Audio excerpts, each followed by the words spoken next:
สวัสดีครับท่านผู้ฟังที่เคารพทุกท่านคราวที่แล้วผมเล่าถึงอโศกราชยึดบ้านเมืองได้ทั่วชมพูทวีปสถาปนาเป็นพญาเอกราชเพียงหนึ่งเดียวมีอำนาจลงถึงพื้นดินได้หนึ่งโยชน์อยู่เหนืออากาศได้หนึ่งโยชน์ซึ่งข้อความนี้มีอยู่ในตำนานมูลศาสนาของคนเมืองเฮาวันนี้ก็เป็นโอกาสอันดีที่ผมจะได้เล่าถึงพญาอโศกราชกับพระพุทธศาสนาของเฮาให้ท่านฟังสืบต่อไป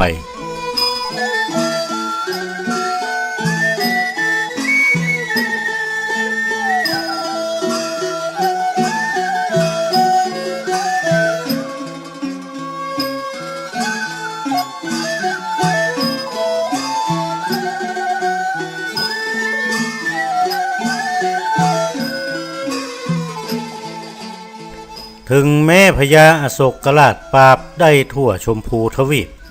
ต้องการสิ่งใดก็ได้สมประสงค์กุอย่างราชวังใหญ่โตมโหฬารเต็มไปด้วยนางสนมนมในแวดล้อมด้วยข้าทาสบริพารทรัพย์สินสลิงคารก็ด่าทั่วพระนครต้องการสิ่งใดในโลกก็ได้ดังประสงค์กุอย่างแต่พระองค์หาได้มีความสุขไม่ดังมีไฟนรกสุมอยู่ในอกในใจบ่สามารถฮื้อมอดดับไม่ได้ทรงทรมานจิตใจยิ่งนักยังหาทางออกบ่ได้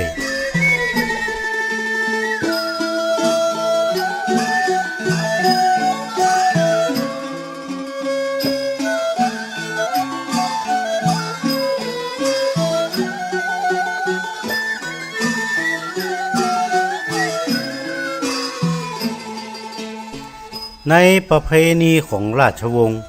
นับถือพราหมณ์เป็นผู้ทรงศีลพระองค์ก็ถวายทานให้หมู่ปริพาชกทั้งหลาย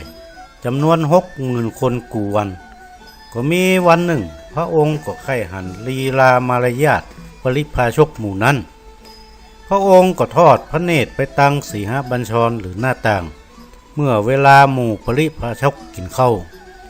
ก็หันอิริยาบถบ่าระงับมีอินทรีย์บ่สำรวมบ่เหมาะสมเป็นผู้ทรงศีลก็เลยมาคำนึงในใจว่ากูฮื้อตานแก่ตั้นเหล่านี้เป็นจะอี้หนอว่าหั่น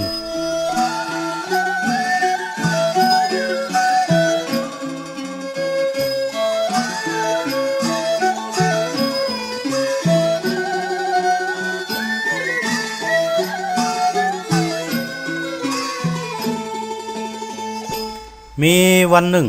พระองค์ก็สั่งกับอำมาตย์ทั้งหลายว่าท่านทั้งหลายจงเอานักบวชที่ท่านว่าดีเป็นคู่ของท่านทั้งหลายมาสู่เฮือนเฮาเตอะเฮาจักฮื้อตานหมู่อำมาตย์ก็พาชีพราหมณ์ทั้งหลายเข้ามาในราชฐานแล้วก็กราบทูลว่าข้าแต่มหาราชตู้ข้าทั้งหลายได้อาราธนาอรหันตาเจ้าทั้งหลายเข้ามาในที่ประชุมนี้แล้วพญาอโศกได้ยินคำว่าอรหันต์ดังนั้นก็ยังเกิดความปิติยินดียิ่งนัก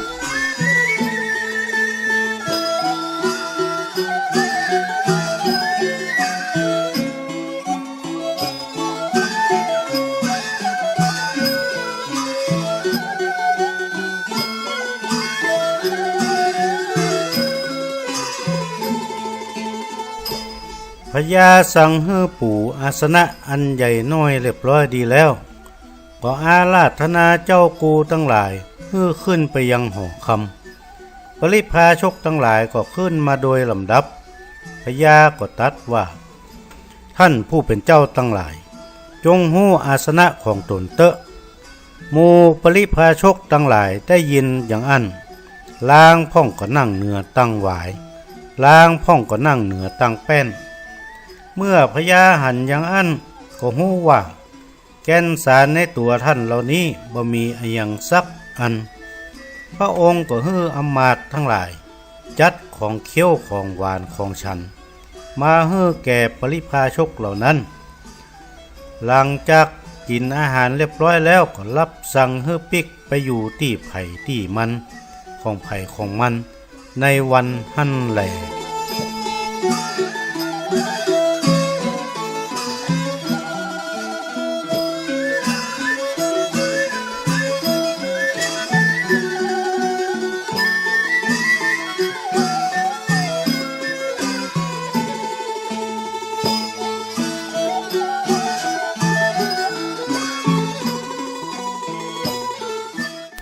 อยู่มาแห่มเมินนักแกมีวันหนึ่งเมื่อพระองค์ยืนอยู่4-5 บัญชรในปางปราสาททอดพระเนตรหันเจ้านิโครัฐสามเณรเข้ามาในควงคุ้มแต่องค์เดียวหันการสำรวมอินทรีย์ลีลามารยาทงดงามยิ่งนักก็บังเกิดพระทัยรักใคร่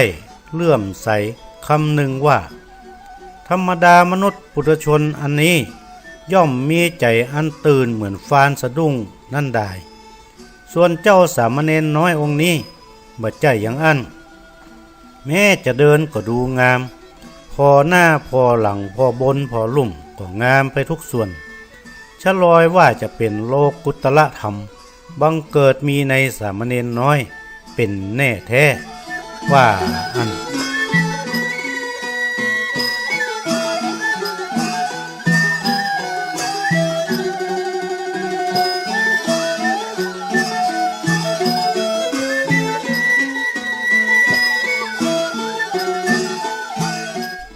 ที่นี้จะกล่าวย้อนถึงในอดีตชาติ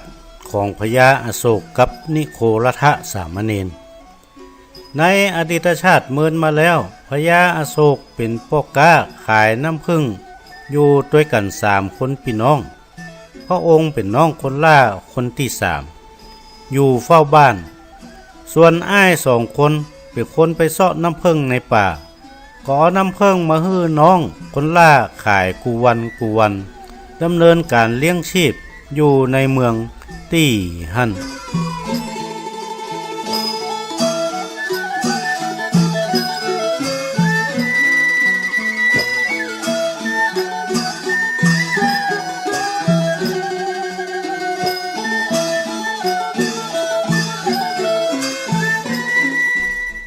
มีอยู่วันหนึ่งปัจเจกพระพุทธเจ้าพระองค์หนึ่งเข้ามาบิณฑบาตเพื่อขอน้ำผึ้งเอาไปรักษาโรคของพระแห่งองค์หนึ่งปัจเจกพระพุทธเจ้าองค์นั้นจึงเดินเข้ามาในเมืองไปในวันนั้นยังมีแม่หญิงคนหนึ่งนำไหใส่น้ำไปที่ตาน้ำก็หันยังปัจเจกพระพุทธเจ้าพระองค์นั้นท่านผู้ฟังที่เคารพครับเรื่องนี้มีอยู่ในตำนานมูลศาสนาของคนเมืองเฮายังบ่จบเถอะครับคงจะได้เล่าต่อในคราวหน้าก่อนจากกันในวันนี้ผมขอฝากคำเก่าเอาไว้ว่ายามมีกินจนแงนยามบ่มีแม่นตาพอวันนี้ผมนานวาดขอวาดวางลงเต้าอี้เต้านี้แล